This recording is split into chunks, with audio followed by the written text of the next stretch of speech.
I'm Bertus Basson, and today we're going to take this new Land Rover Defender all the way to Cape Town to visit with somebody who's probably changed the face of South African food more, I think, even since the invention of fire.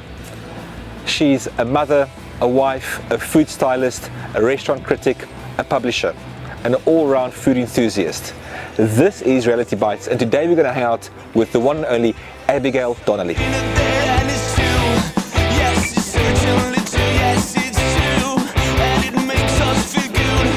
So I've been a Defender guy for a long time, and I really struggle to drive anything else except older Defenders.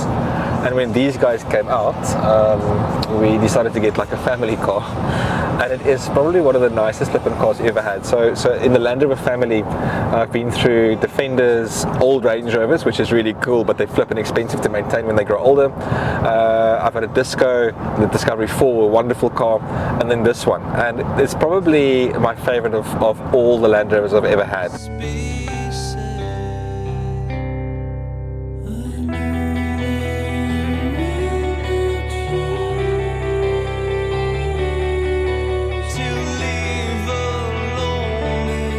We're hanging out in the middle of Cape Town with Abigail Donnelly, thank you, at the House of Machines for a quick coffee before we go to our secret location. I had to find a place where Abigail wouldn't have eaten yet.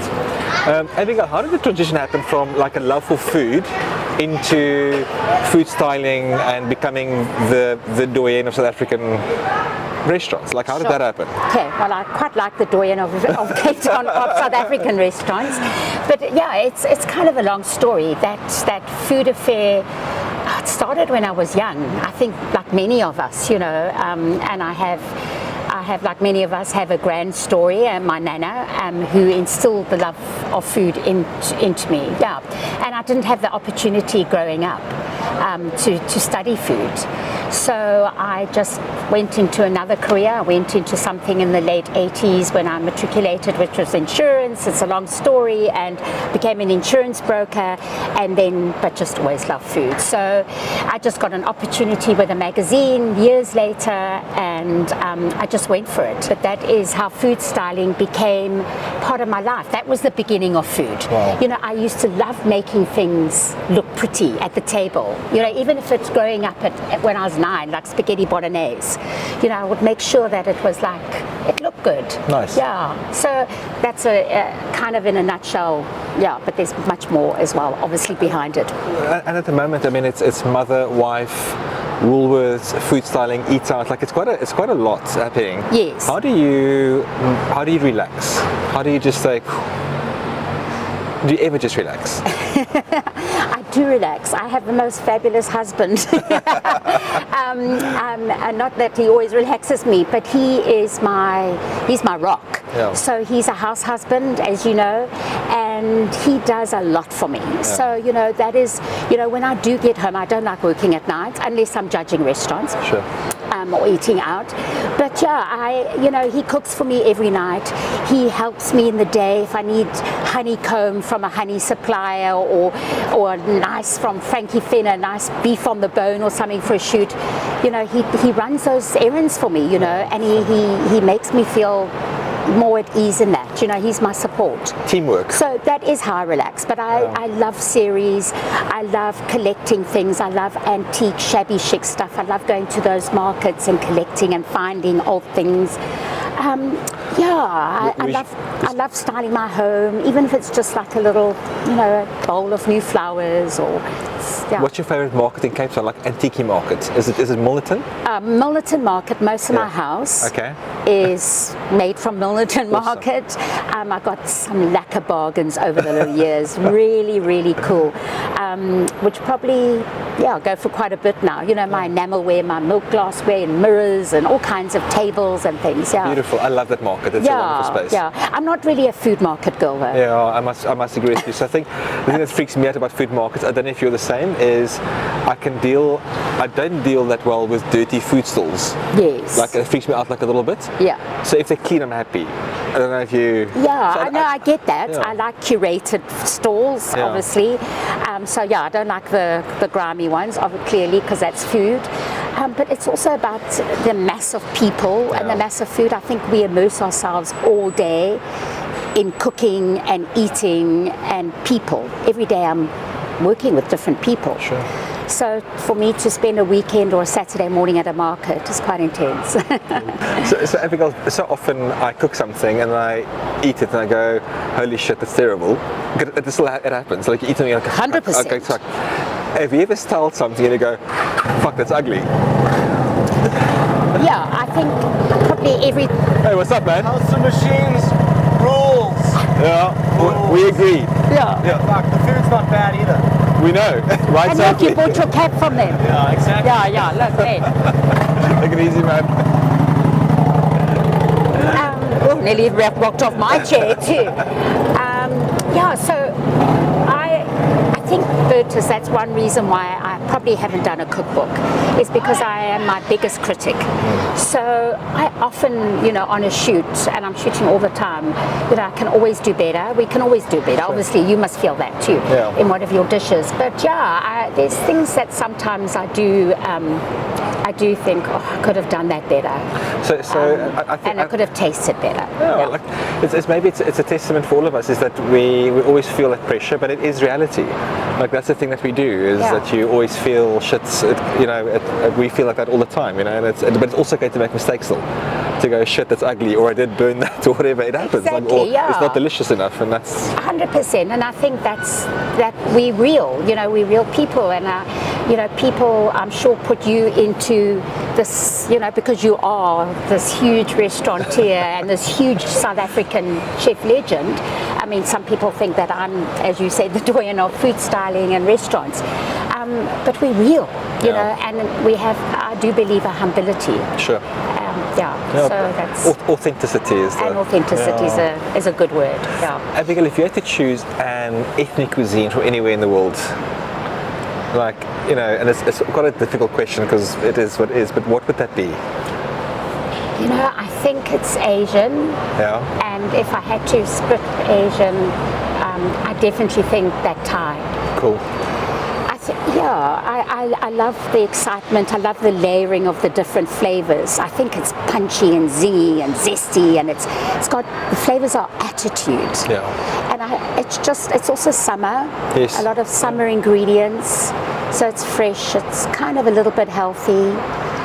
So I really, although Italian is Italian, and pasta. I could eat pasta every night. But Thai excites me. Do you think that Thai flavors work well with South African palates?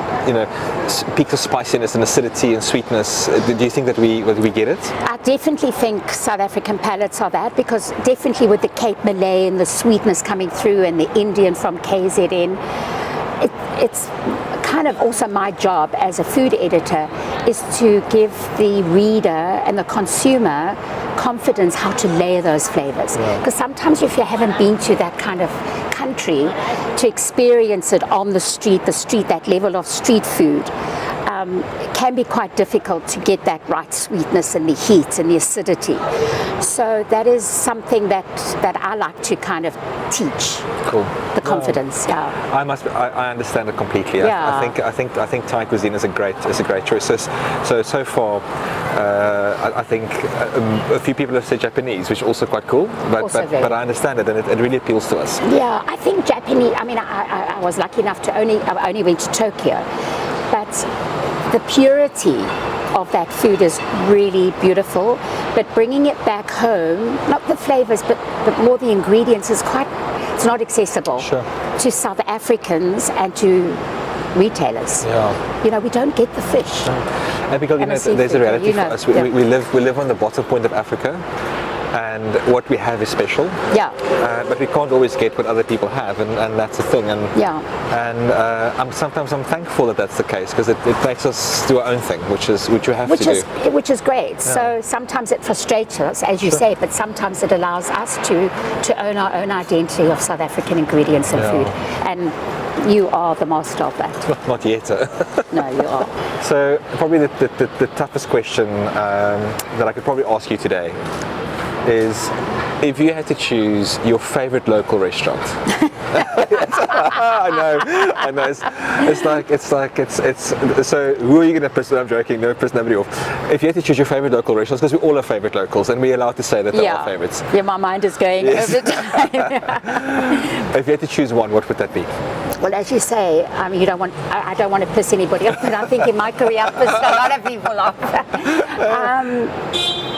I suppose my favorite. Can it be my favorite? Maybe not all time because there's too many. Can it be favorite? Maybe in the last couple of weeks. 100%. And you know what? It's going to fit with Thai. It's Ganesh. Ah, cool. In Ops. Beautiful. And I've rediscovered Ops. You know, I haven't been there for many years, and probably in the last 6 weeks I've been there 3 times. Amazing. With my family, with my team from Woolworths, and then with a friend. Stunning. So, and I just think he's got it. He's got those flavors. Yeah. I think that's a great recommendation. Yeah. I think that's. And the tamarind icy cocktails also fab from Mozambique. So nice. Abigail, if another difficult question, which you cannot answer because this might incriminate Terry. Oh, okay, that's fine. It's his birthday today. Cool. Who cooks at home? Well, it's Terry. Yeah. Is it Terry? It's cool. Terry. Although we are having his birthday party tomorrow, so I'm going to get stuck into the kitchen. But yeah, it is him. And what does he cook most? Is it firm family favorites, or does he jaw? He gets frustrated because he wants new ideas, and sometimes I'm too busy. Please don't ask me. I'm on set. I've got like 10 kind of recipes to cook. But we do talk about it in spare time of what he can cook. But he loves to make a lot of things. Cool. Like for him, just one dish is not enough. So he's very good on curries. Yeah. Curries, pastas, amazing. His sauces for gnocchis and things like that are also great. His lamb chops with pita breads and a nice big Greek salad. His flavors really pack a punch. Cool. He really he experiments. He makes so much mess, but you know what? That's also his job to clean up. So we don't share that. No, it's a beautiful thing. I think home cooking is probably the best thing that you can do for somebody. Like with myself and Mario are the same. Like we both cook at home. Yeah.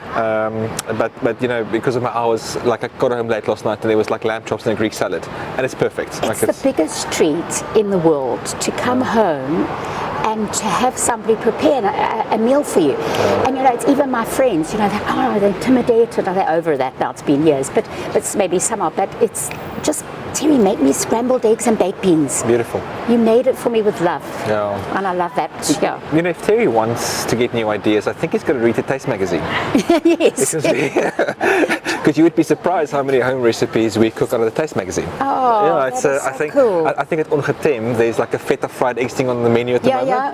That's out of the Taste magazine. I think it is. I think Marley got it from Taste magazine. I took it from Marley. I think that's the way it works. And then you probably just elevated it to your style and your standard. But there's this beautiful thing where I think that level of print media inspires people right now. You look at it and you go, I can cook this now, and that's how we cook at home. So, very often Marley buys a taste, and I'm going to cook this tomorrow, and that ends up being a thing, and sometimes they become family favorites, which is actually quite cool. So I think that's beautiful that it can happen. It is beautiful, but while you say that, that's why I love eating out and doing eat out and going to all the restaurants, because you guys inspire me. So I will never be able to cook like you. So it's a cycle. So then I take maybe a flavor that I might have had at Spekambuna, and I make it my way, the consumer's way, how to go and shop at Woolies basically, and just put it into a very normal little recipe. Cool. But it's the flavor combination. Yeah. So it is that beautiful cycle. It's beautiful. That's amazing. That's good to know. So Michael's here. Michael, you must cook other stuff at Spekambuna to inspire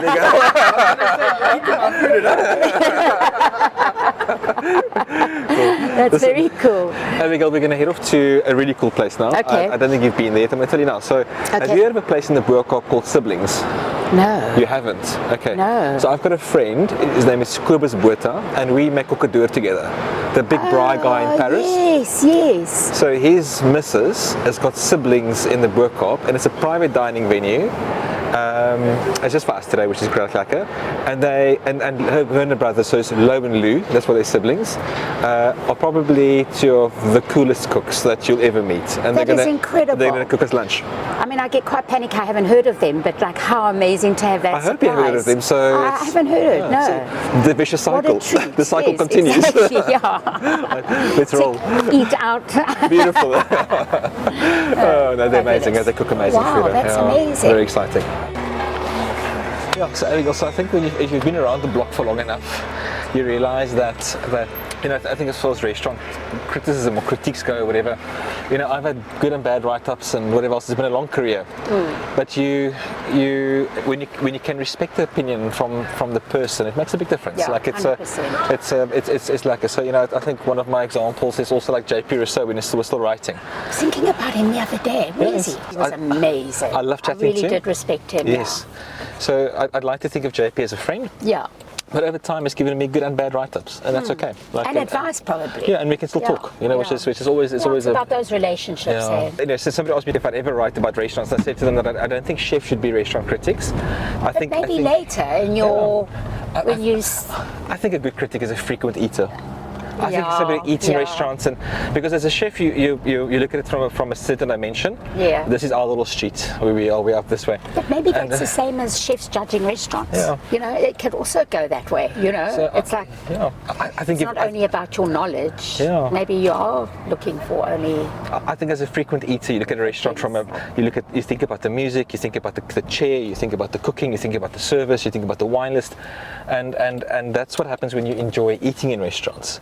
And I think a good critic is somebody who enjoys restaurants a lot. Yeah. Somebody who loves eating out in restaurants. Yeah. And literally. And I think sometimes for chefs it's a job or whatever. So there's a fine line between. Yeah. But it's interesting nonetheless. That it's. But also food writing I think it's a dying art, eh? Yes, I agree with you. We don't have the newspapers, especially in South Africa. We don't have the newspapers. Yeah. We don't have magazines, many as we used to. And we've just got social media where there's often a free meal given, and you cannot review a restaurant on a free meal. No. We have. I come from old school, and I'm very happy with that. I had the luxury of working with those kind of editors who instilled those rules, and they're proper, they're credible. So this is siblings, and you've never been. I can't believe it, and it's like such a treat to be somewhere where I hadn't even heard of. I said to Madeleine, where can we take Abigail to?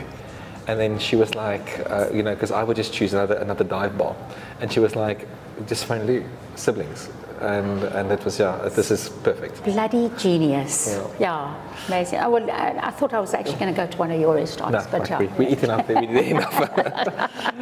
Abigail, who does the boys cook at home? Your two boys, are they? So I have two boys. One is 24 and the other one is 18. The 18-year-old wants to be a chef. I'm going to send him to you to break him, not to be a chef. Wow, thanks, Lou. So Matthew wants to be a chef. Cool. He doesn't really like cooking. I think he's more of a super taster. Yeah. And he has a great nose. Wow, look at that. He has a great nose, so he loves perfume. Yeah. So he loves going to like a perfume store, chain, and then just smelling perfumes all afternoon. So is he a future critic, do you think? I don't think so. I don't know if he's even a future chef, but we'll give him the opportunity and see if he goes with it. And then, so he doesn't really cook at home, loves the air fryer, but he knows a lot about food. Cool. So he does challenge me, and I suppose it's also the way we talk and the way we do eat it, And obviously restaurants, we've taken them from an early age, that you've hosted them in your restaurants. And then Jack, he is the eldest, and he is a fitness fanatic. So he's a personal trainer, and he cooks a lot at home, but he cooks a lot of his health food, So he knows how to prepare, which is really great. He knows how to prepare really balanced weekly meal. So food is a part of their life as they yes, in different ways. Both being brought up in in really good restaurants eating good food. Yeah. You know, I had a meeting yesterday with two young guys in Stellenbosch. We spoke about dough, and it was amazing how much they know about food. I mean, a different, unrelated meeting, and they were like, "Do you use Polish or bigger when you make your pizza?" I was like, "Who are you?" It's really cool that young people know, they understand food better. And that's a lot of social media. I mean, Matthew can challenge me on flavors, but also knowledge. You know, I kind of like, wow, did you know that? Yeah. You know, and it's definitely following social media and what's going on. So our taste test with our kids is we'll go for burgers, and then I'll say to Theodore, he's 8, and Elizabeth, is this better than the fried burger or worse? And if it's a thumbs up, it's better, and we can go back there. And because also, like, obviously they're also critical as little shits. There. Yeah, they're hectic. And then sometimes they'll be like, no, we're not coming back here. So it's the way it is. Yeah, no, Matthew is super critical when we go out to restaurants, so he would be a good critic. Yeah. I don't want him to go there, but that's his passion. But he really does. He's got, even with Terry's food, you know, Terry cooks, as I said earlier on, Terry cooks every night. And he's like, oh, the spaghetti bolognese, you didn't put it in the oven long enough, because we like to bake our sauce, just to caramelize in a nice black lacquer cast iron pot. And he criticizes Terry, you know, because the sauce isn't reduced enough. Cool. It isn't ready enough. Yeah. You know, that's cool. It's like, and I think it's great. I think it's great to have that opinion, and it's the right opinion. Yeah. Abigail, any great coffee spots in Cape Town? What is your favorite coffee? Oh my gosh, coffee spots. I do, and not just because I do kind of work for Woolworths. I think Woolworths cafes, Tribeca. I'm just saying it. I'm putting out there. They do a really good coffee. I think the other one is Deluxe. Yes. Which I think their first one was at Dog's Bollocks. I think was it? It was. I think it was. And then I've gone a little bit. I can't remember the one at the Biscuit Mill. Oh, I don't know them. They are fantastic. I'm sorry, I forgot their name. Tebador, they're great. I mean, the coffee culture, as you know, in South Africa is amazing. I mean, Joburg in Rosebank Father's coffee is great. And then I'm dying. It's on the top of my list to go. And apparently he is an award-winning barista. Okay. And he's in the Lemke Sports building. Cool. Yeah. Okay. And he's just at the back, and apparently they're trying to find property to And how do you take your coffee? Flat white, mostly with almond milk. There you go. Yeah. So that's it. I'm a huge Deluxe fan. They've got a spot in Stellenbosch. Oh, okay. Smitswinkel. Yes. And although we've got a coffee machine in the restaurant, I'll very often find myself just queuing there. And the guys that work the machine, it's just fabulous. They really are amazing. They are machines themselves. Yeah, we love it. I'm glad that you like Deluxe as well. That makes me feel that I'm kind of a coffee snob. It's great coffee.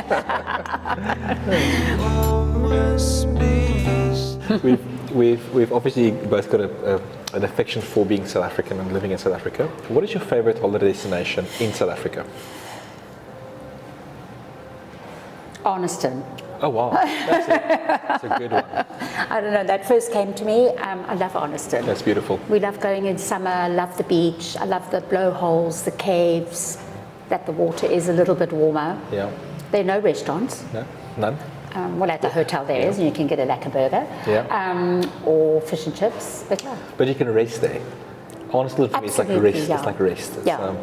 It's a beautiful place. And we often just stay in the hotel. Yeah. You know, and they have great specials. Yes. And sea view, there's a pool at the back. They've got a little spa for a massage. And the spa's great, yeah. I agree. Yeah. I stayed in that hotel several times. I enjoy it. I think it's very affordable, actually, for South Africans to go there. And they've got a little bar, restaurant, fish and chips is great. It's a good destination. Hey, yeah. And also, I love a little road trip. Yeah. So if I can stop somewhere nice to eat or find a little vintage store, then that's also great. So yeah, so there's nice little towns to stop in. Yeah, Napier on the way is quite nice. There's a few things there, and then Bredasdorp, and then it's exactly, nice. Yeah. And when you do take a road trip, are you a padkos person or wimpy? Wimpy. What's your poison? Toasted cheese and tomato with raw onion. Nice. Yeah, and that nice like wimpy tomato sauce, 2 sachets. Yeah, no, I think I did too many kind of car picnics that my grand called them, going from Zim to Mozambique once a year for our holiday. And yeah, the car would just, this ripe, it was hot, so it was like ripe pineapple smell, boiled eggs, bananas. Yeah, not good. That's not a good food memory. I am a double cheeseburger, or just a cheeseburger, and strawberry milkshake. Okay, That's Terry does a milkshake, yeah. I love it. Yeah.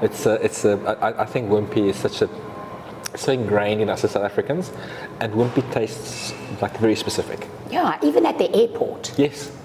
You know, I can't get on a plane if I don't have a wimpy. And that tomato sauce does stain your fingers. But it doesn't matter. There's some things in life that you eat that aren't great, but they taste good. I agree with you. Not great for you. I think wimpy is just us. Yeah, it's who we are. it is. Yeah. Cheap and cheerful, but delicious. And it's a smash burger. It is pretty much. Kind of. It is, yeah. It's just, I don't know what it is about it, but something in the flavor profile has been with me forever. Yeah, 100%. Oh, the soup is so good. It's delicious. I haven't actually had soup for a while like this. It's a little simple roasted. So good, and this is so like, okay, it's an overused word today, stylishly. Abigail, I think a big question would be like, what would your death row meal look like? What would your death row meal? What would my gosh, I've often thought what my death row meal would be. It's a hard one. But I think when you answer questions, it must always be your gut instinct, hey? It would be tripe and trotter, curry, extra hot, oily, with 2 slices of white bread from the Capsicum Hotel, Britannia Hotel in KZN. Yes, I like that place a lot. I think I would. I think I could eat, because I could eat with my hands comfortably. Nobody really looking at me maybe. And it would be burny and tasty, oily, everything that I love about a curry. Yeah. The Britannia is, I don't know if it's a forgotten gem, because I haven't been there for a couple of years, but it's a gem. It's an amazing place. Yeah, it's an institution. Whenever I go with colleagues or even judges from Eat Out, and they've never been, and we go there. I make it a point of actually just. It's an amazing place. The other place that I think doesn't get enough love in my mind in Joburg is Cyril Dean. I love Cyril Dean. And I can just, I go to Joburg if I've got time. I have a lunch there, and I love eating there. And I browse the supermarkets, and it's just the best. It's just such a good place. And because you just immerse yourself, because it is so Chinese. That it's like you are in little Chinatown in New York or in China, because it's just, nobody really speaks English. I actually haven't been to Cyril Dean for ages. Every time I went to Joburg, I would make sure I'd get a quick Uber and spend an hour there. No, it's amazing. And the produce is great. Yeah. Like I look at it and where do you get it from? Like this amazing radishes, the mouli, the daikons, just the quality of the leafy greens, the Chinese greens. Yes. It's really good. Yeah. And they must have farmers locally that grows it for them. But we would love to get it. Or in the back garden, maybe. I don't know. I mean, I'd love to get my hands on it. What is that? It's that long, that water weed, like a watercress, but it's long, with a little yellow flower. I mean, it's beautiful. And you just throw it in the wok, stir fry. I love it. There was one called the Fisherman. Little Fisherman. No, I know exactly. It closed down. After COVID. I think it was the lady was Indian and the husband was from Hong Kong. I used to have crab curry there. Yes, it was good. Fisherman, not grotto. And the wines was that Johannesburger in the fridge. And help yourself. Grunsteiner or a Grunberger. Do you remember that? Wasn't wine. Wasn't really wine. They did a dish but like this beautiful wine. They did a dish of sautéed leeks and clams, which I loved eating there. Like it was an amazing dish. Fisherman's. Yes, something I'm going to Google it after. Yeah. I remember that exactly. That taste. I love it. What is your poison? Beer, bourbon, gin, wine?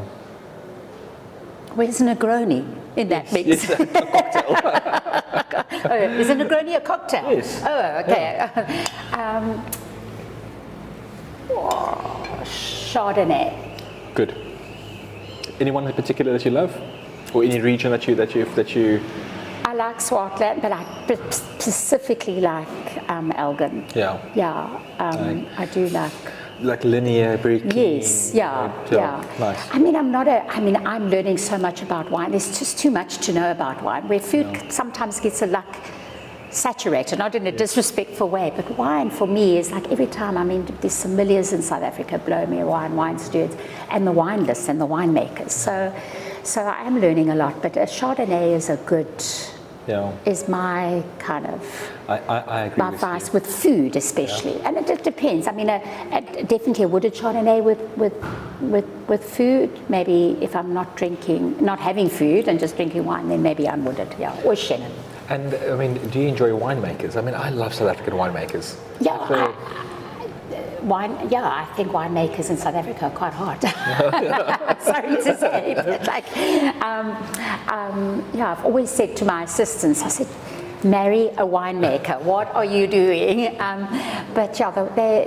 We have an incredible knowledge in the industry of winemaking, and I think there's just that sense of uniqueness and identity that nowhere else in the world probably has. When you think about it, without also taking away from obviously French California methods and I love the fact that so many of our winemakers are just down to earth. Yeah.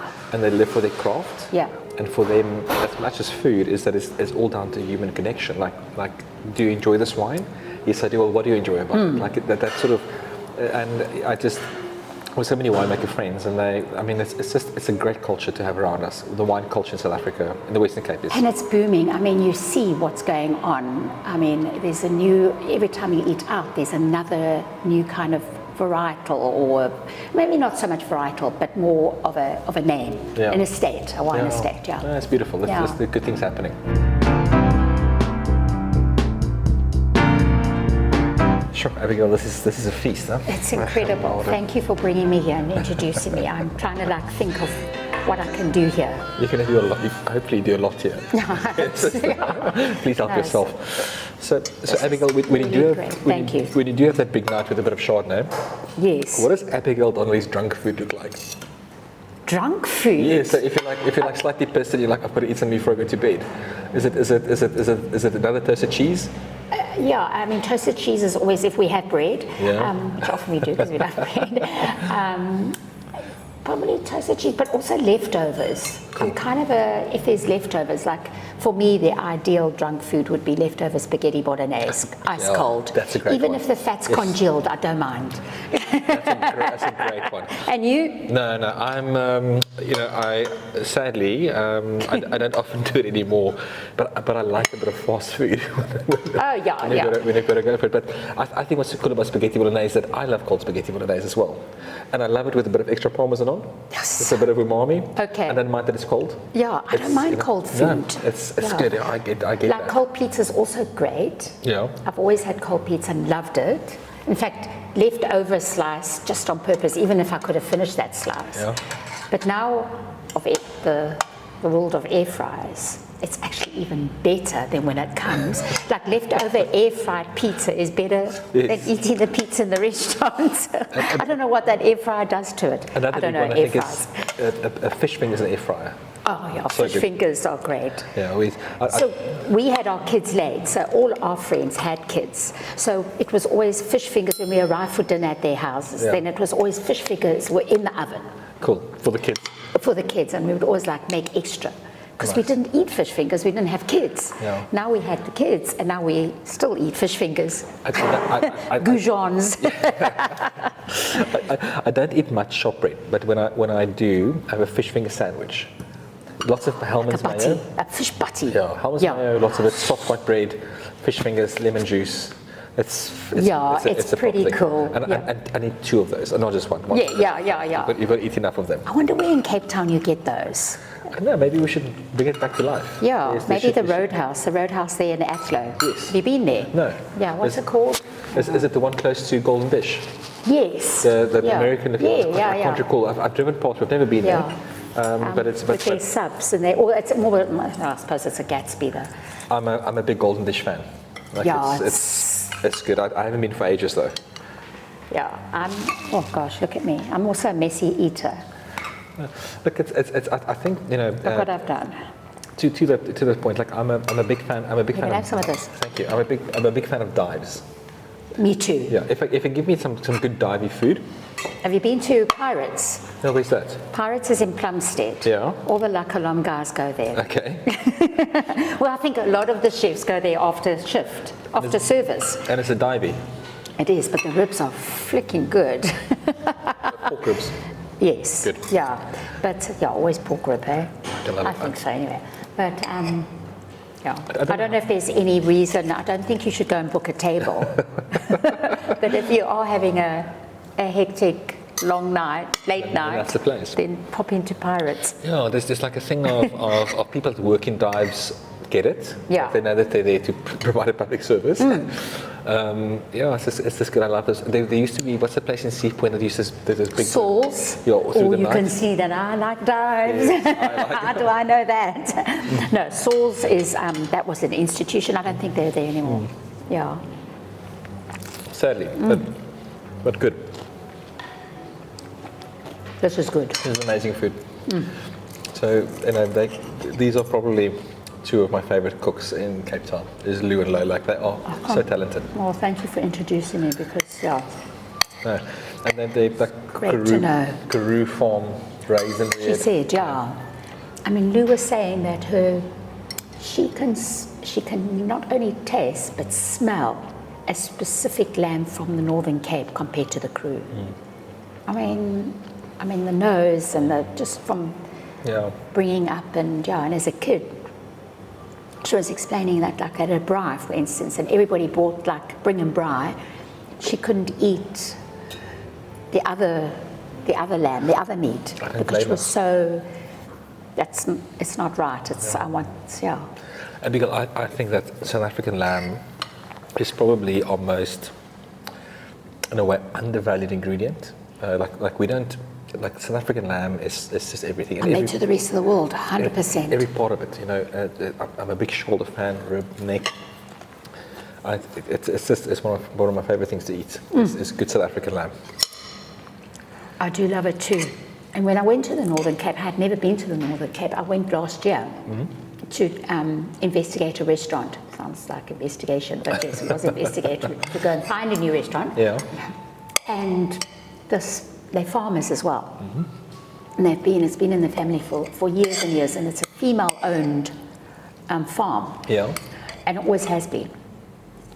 And they do an offal, every year they do this offal festival. Yeah. Where they do offal, like people just come in crowds and crowds, and they do, but they farm lamb. And he was explaining to me, the husband of the wife, of the owner, was explaining how many different varietals of lamb. There was 13 or 16 on his list of different lamb varietals, I suppose, kinds of lamb in the country. Species, whatever. Yeah, quite insightful to hear that there was that many lamb in South Africa, and they all go to the same abattoir. So that's a problem. You see, we sort of have a similar issue, I suppose, with beef as well. We want to be more specific with and more intentional with what we serve, but it is that does come with challenges in South Africa. And the things that I like, for example, like I love C-grade yellow fat beef. Me too. That's my favorite. Me too. Yeah. But most suppliers supply sort of, I suppose, supermarket grade. White fats, less marbling sort of stuff. And then it becomes, because that's the norm, the rest becomes a point of education. So to say to people, look, this meat, yellow fat, it's delicious. It's going to be slightly chewier, but you're going to get, the reward is going to be more flavor. And and you're also eating free range and grass fed and those sort of things.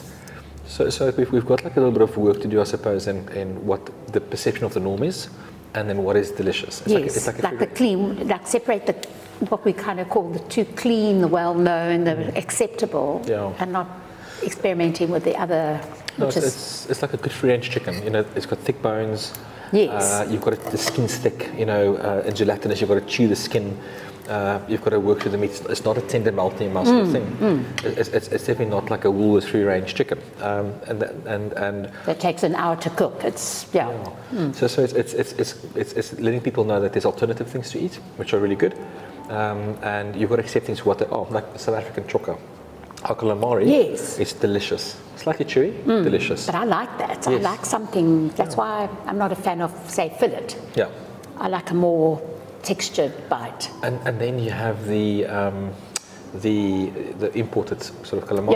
Yeah. It's all, I suppose, the patagonic and those sort of things, and it's super tender, but it's got no flavour. So we're swapping flavour for texture. Yeah. And I prefer. And what we kind of perceive to be good, calamari is tough. The restaurant hasn't cooked it properly, but actually it's the process. Sometimes it is like that, but it's another kind. Yeah. No, it's interesting. I saw beef heel the other day at the butcher. Have you ever cooked with beef heel? Andrew told me about it. Okay, was there. From Frankie Fenner. Yes, and I was just quite interested. I did a cooking class recently, and beef bourguignon was on the menu. So I phoned Andrew because so many recipes. The cut that I like a breast cut, like beef feathers and stuff for that, but we don't have it in South Africa. We cut differently. So. And then if you read old books, they all say it's sort of topside or chuck, whatever, for beef bourguignon. Topside, I haven't topside. My gran always cooked with topside. And then I said to Andrew, I don't like topside, it's too dry. And then he said, get some shin, but you can get beef heel as well. But we did it with shin, it was great. But I want to get some heel from Andrew. Yeah, it looks good, and it's quite nice and marbled. The fat was quite marbled. It looked great. Long, slow cooking. And they said, they're long, slow cooking, Just exciting to cook. To have that offering of just different cuts, because we only have so much protein to choose from. So another cut is really nice to be introduced to. Andrew is my favorite butcher. Like I love working with him. He's done our stuff for years, and he's become a good friend. But just the way that he looks at his animals and where he sources from and his approachability. It's the world of difference, 100%. And his team is lovely. Like it's good. And you just pick up the phone. And you ask, and he shares the knowledge. He says, no, try this, do this. He excites you about purchasing your meat. 100%. That's what it should be. So anyway, sorry, you. In your long illustrious career, what is your biggest regret?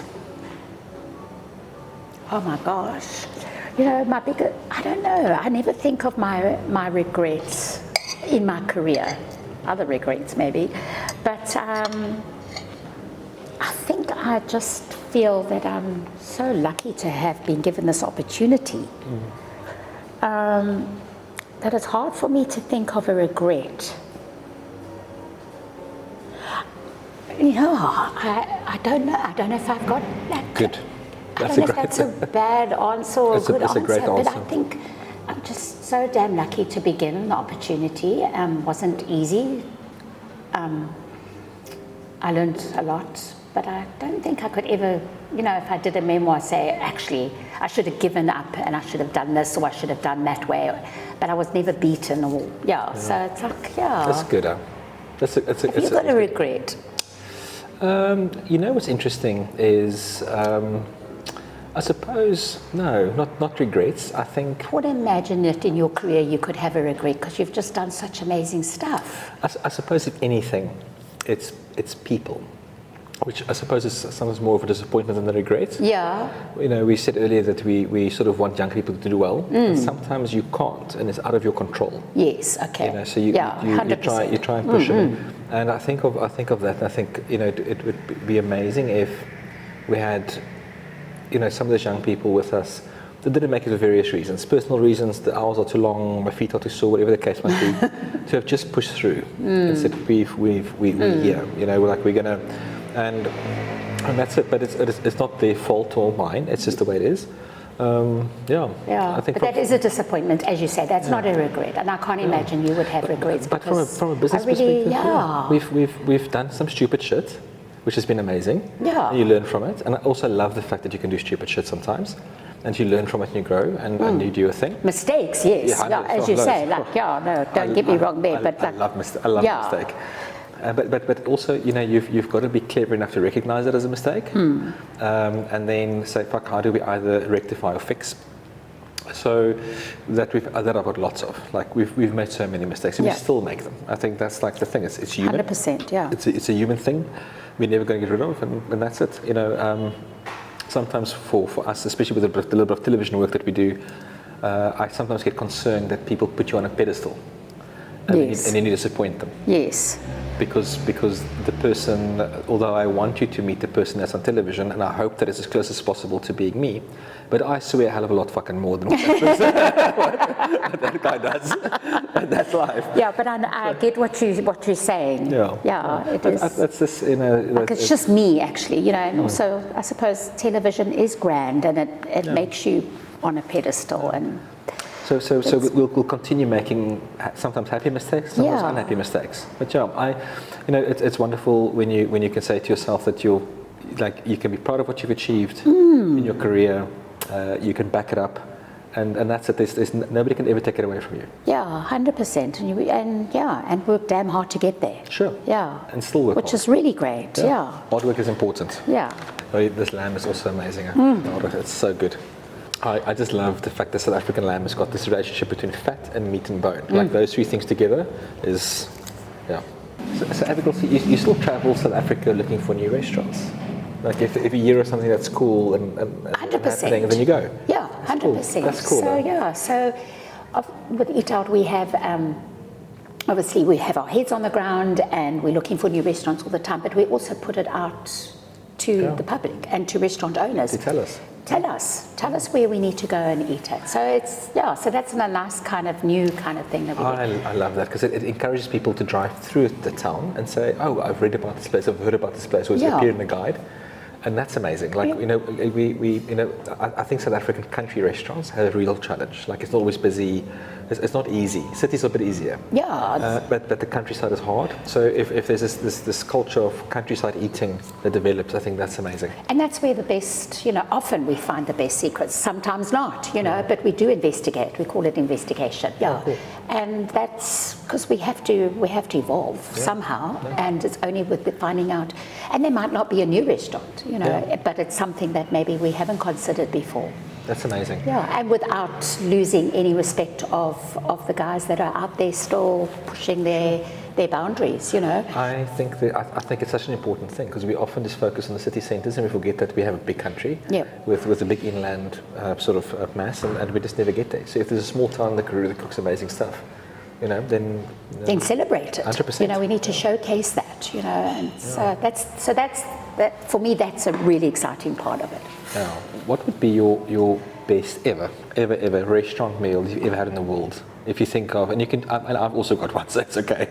But if you had to choose one that you're like, holy shit, this is like life-changing stuff. I think, I'd have to say it was with Massimo Bottura at his restaurant in Modena. I think it was just the whole, not only just being there and being very nervous to be able to meet him and interview him and to obviously eat and understand his philosophy and actually eat that food, and being in Modena, but it was like the whole trip that was aligned with it, going to Venice with San Pellegrino and chefs like David Higgs and Mojo, and eating at little kind of seaside restaurants in Venice, eating squiddings, pasta and that. But Massimo was, he's a legend. We know he is, and he still is, and he's still making huge change in the worldwide industry of waste in education and preserving heritage. So, 100%. And you? Weirdly enough, it's the same. Ah. And you know how we got a table there? How? You got us a table there. I remember that. It's quite a cool story. So myself and Maddie were in Rome. Gosh, I completely forgot that. No, we're in Rome and we're in Italy and we're going to try and get a table at Osteria Francescana. That's it, yes. So we phoned you from Italy. I remember. And said, Abigail, if you can pull any strings, won't you just please try your best? And we drove from Rome up and we went San Gimignano or whatever. And just as we left it, you phoned and said, I've got you guys a table like tomorrow night or whatever. and we drove to Modena on purpose. We stayed in a small hotel outside of Modena.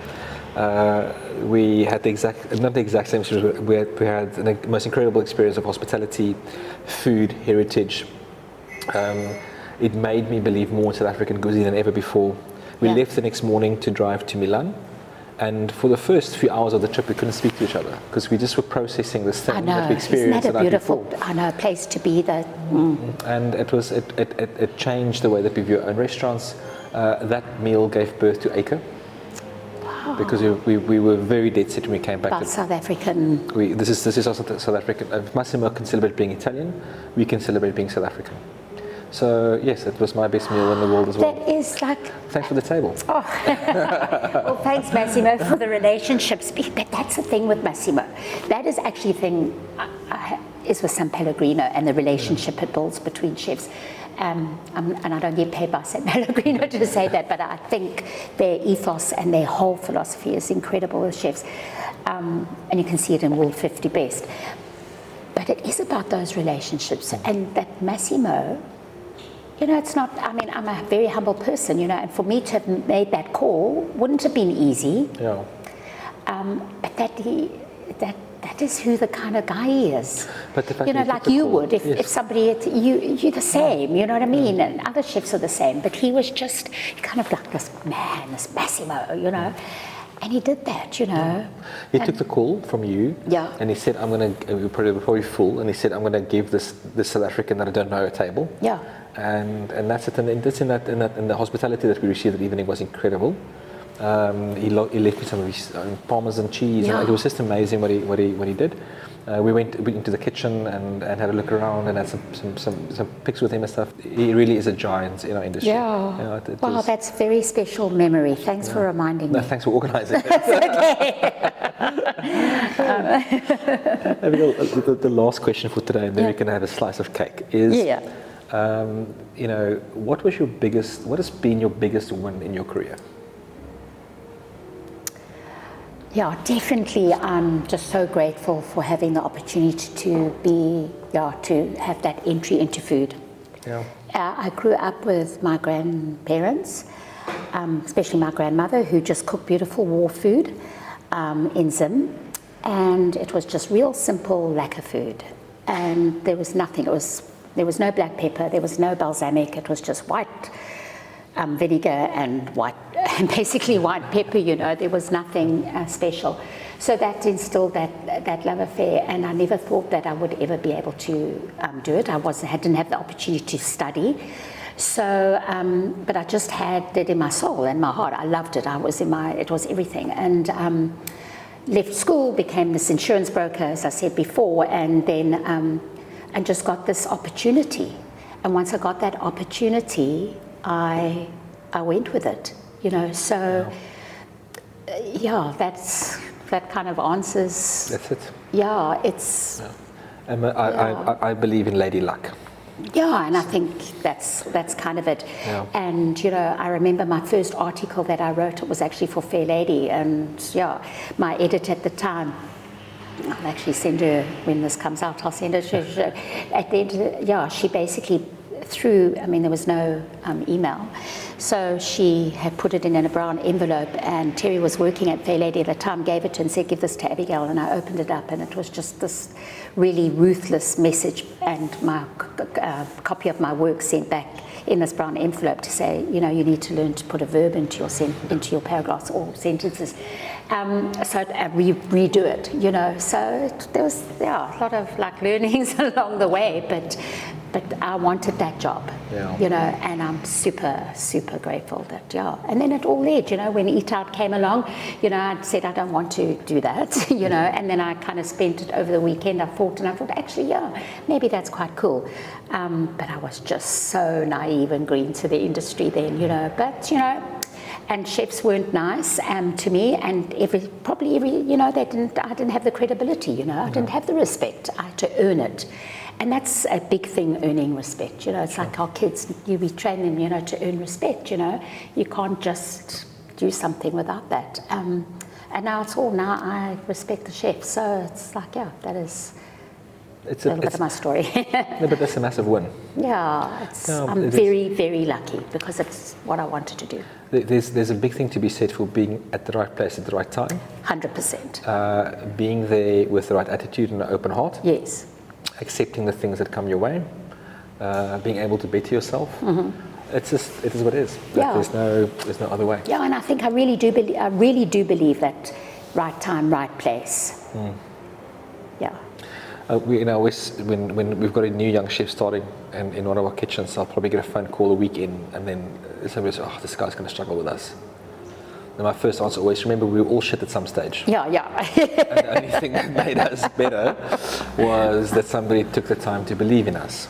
And because somebody believed in us and invested in us, yes, we're not shit anymore. Yeah. So it's and that's a beautiful thing to remember. Yeah. And that is because someone took a chance in me. 100%.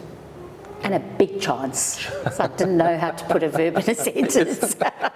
I sometimes ramble too much as well. No, with the English language. But it's a beautiful thing. Like and that's it. But thanks for your time, Abigail. I appreciate it. And just absolutely insane. To chances. Yeah, absolutely. And to bravery. and doing stupid shit. Yeah, that's also, and also just to introduce me to siblings. I mean, this is just incredible. Yeah, I'm glad you came. Thank you. Yeah. If thing. anybody was going to surprise me with something that I've never eaten, would be you. So maybe this is my thank you for giving you a table at Massimo. Thank you. Okay. Look, it's a shorter trip from it's a cheaper trip, yes, but yes. But it's still a worthwhile trip. Yeah, 100%. Thank I will you for your share the time. message. Thank you. And for your wisdom. So today we got to spend some time at this beautiful space in the Boerkop siblings and enjoy an incredible meal prepared by Lou.